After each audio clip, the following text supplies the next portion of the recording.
വെളിപ്പാട് പുസ്തക പഠനം പാർട്ട് 10. കഴിഞ്ഞ ക്ലാസ്സിൽ നാം ചിന്തിച്ചുകൊണ്ടിരുന്നത് സഭാകാലഘട്ടത്തിലുള്ള ആദ്യത്തെ സഭയായ എഫെസോസ് സഭയെക്കുറിച്ചായിരുന്നു.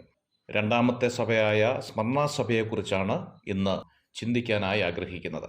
വെളിപ്പാട് പുസ്തകം 2-ാം അധ്യായം അതിൻ്റെ 8 മുതലുള്ള വാക്യങ്ങളാണ് സ്മർണ സഭയെക്കുറിച്ച് രേഖപ്പെടുത്തിയിരിക്കുന്നത്.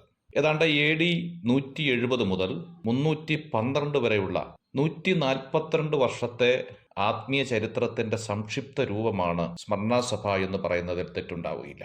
പ്രധാന കച്ചവടച്ചരക്കായ മൂര് ഇവിടെ സുലഭമായി ലഭിച്ചിരുന്നു എന്ന് ചരിത്രം സാക്ഷിയാണ്. ഈ മൂരിൽ നിന്നാണ് സ്മുർണ എന്ന പേര് ഉണ്ടായി വന്നത്. സ്മുർണ എന്ന വാക്കിന്റെ അർത്ഥം കയ്പ് എന്ന എബ്രായ പദത്തിൽ നിന്നും വന്നതാണ്. 3-ാം മിഷണറി യാത്രയിൽ അപ്പോസ്തലനായിരിക്കുന്ന പൗലോസ് ഇവിടെ വന്നിരുന്നതായി അപ്പോസ്തല പ്രവൃത്തി 19-ാം അധ്യായം 10-ാം വാക്യത്തിൽ രേഖപ്പെടുത്തിയിട്ടുണ്ട്. വളരെ പീഡകളിലൂടെ കടന്നുപോയ ഒരു സഭ എന്നുള്ള നിലയിൽ വളരെയേറെ സവിശേഷത സ്മുർണ സഭയ്ക്ക് തിരുവെഴുത്ത് നൽകുന്നുണ്ട്. 2-ാം അധ്യായം അതിൻ്റെ 8-ാമത്തെ വാക്യത്തിൽ വളരെ പ്രസക്തമായ ഒരു വാക്ക് ഓർമ്മപ്പെടുത്തിക്കൊണ്ടാണ് മുമ്പോട്ട് പോകുന്നത്. മരിച്ചവനായിരുന്നു വീണ്ടും ജീവിച്ചിരിക്കുകയും ചെയ്ത എന്നുള്ളതാണ്. നമ്മുടെ കർത്താവായ യേശുക്രിസ്തുവിനെ ആരാണ് എന്നുള്ളത് പരിചയപ്പെടുത്തിക്കൊണ്ടാണ് സ്മുർണ സഭയുടെ സന്ദേശം മുമ്പോട്ട് പോകുന്നത്. പീഡകളിലൂടെ കടന്നു പോകുന്നവരോട് യേശു ജീവിച്ചിരിക്കുന്നു എന്ന കാര്യം ഓർപ്പിക്കുവാനായിട്ടാണ് ഈ വാക്യം ഓർമ്മിപ്പിക്കുന്നത്. എബ്രായ ലേഖനം 2-ാം അധ്യായം അതിൻ്റെ 18-ാമത്തെ വാക്യത്തിൽ താൻ തന്നെ പരീക്ഷിതനായി കഷ്ടം അനുഭവിച്ചിരിക്കാൻ പരീക്ഷിക്കപ്പെടുന്നവർക്ക് സഹായിപ്പാൻ കഴിവുള്ളവനാകുന്നു എന്ന് പറഞ്ഞ് ധൈര്യപ്പെടുത്തുന്നതായി കാണുന്നു. എബ്രായ ലേഖനം തന്നെ 4-ാം അധ്യായം അതിൻ്റെ 15-ാമത്തെ വാക്യത്തിൽ വീണ്ടും വായിക്കുന്നു, നമുക്കുള്ള മഹാപുരോഹിതൻ നമ്മുടെ ബലഹീനതകളിൽ സഹതാപം കാണിപ്പാൻ കഴിയാത്തവനല്ല, പാപമൊഴികെ സർവത്തിലും നമുക്ക് തുല്യമായി പരീക്ഷിക്കപ്പെട്ടവനത്രേ. യേശു ആരാണ് എന്ന് പരിശോധനയിലൂടെ കടന്നു പോകുന്നവരെ ഓർമ്മപ്പെടുത്തി അവരെ ധൈര്യപ്പെടുത്താനാണ് ഈ വാക്ക് ഉപയോഗിച്ചിരിക്കുന്നത്. പരിശോധനയിലൂടെ കടന്നു പോകുന്നവരോട് ഓർമ്മപ്പെടുത്തുന്നതായ ഒരു കാര്യം ഞാൻ മരിച്ചവനായിരുന്നു എന്നുള്ളതാണ്. കഷ്ടത മാത്രമല്ല, കഷ്ടതയുടെ ഏറ്റവും അവസാനത്തെ പടിയായ മരണം പോലും അനുഭവിച്ചവനാണ് കർത്താവ് എന്ന് പറഞ്ഞ് അവരുടെ മുമ്പിൽ നിന്ന് അവരെ ധൈര്യപ്പെടുത്തുന്ന മനോഹരമായ കാര്യമാണ് നമുക്ക് കാണാൻ സാധിക്കുന്നത്. ഈ സഭയെക്കുറിച്ച് ഒരു കുറവ് പോലും പറയുന്നില്ല എന്നുള്ളതാണ് ഒരു പ്രത്യേകത. കഠിനമായ പീഡകളിലൂടെ കടന്നു പോകുമ്പോൾ അവരോട് കർത്താവ് പറയുന്ന 2 കാര്യങ്ങളാണ്. ഒന്ന്, ഞാൻ മരിച്ചവനായിരുന്നു, എന്നാൽ ഇതാ ജീവിച്ചിരിക്കുന്നു. 2, നീ കടന്നു പോകുന്ന സാഹചര്യം ഞാൻ അറിയുന്നു എന്നാണ്.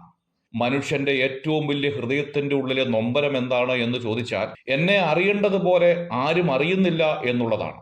കർത്താവ് പറയുകയാണ്, നീ കടന്നു പോകുന്ന സാഹചര്യം ഞാൻ അറിയുന്നു.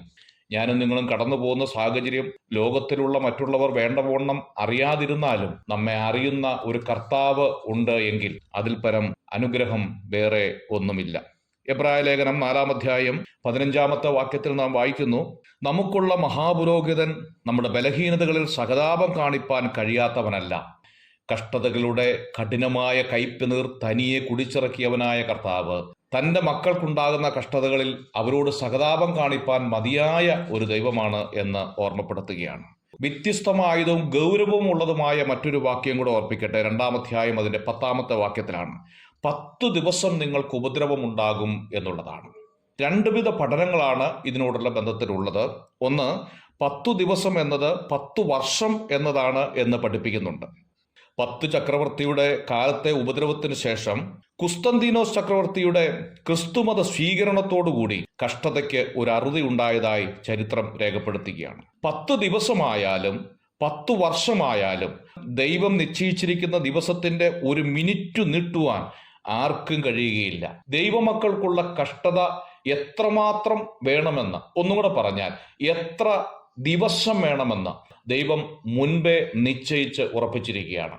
അതിൻ്റെ അപ്പുറത്തേക്ക് ഒരു സെക്കൻഡ് പോലും വലിച്ചു നീട്ടുവാൻ ലോകത്തിൽ ഒരു മനുഷ്യനോ നമ്മുടെ ശത്രുക്കൾക്കോ കഴിയില്ല. കാരണം ദൈവം പരമാധികാരിയാണ് എന്ന് ഓർപ്പിക്കുകയാണ്. ഈ ദൈവവചനം നമുക്ക് അനുഗ്രഹത്തിനും സന്തോഷത്തിനും കാരണമായി തീരട്ടെ.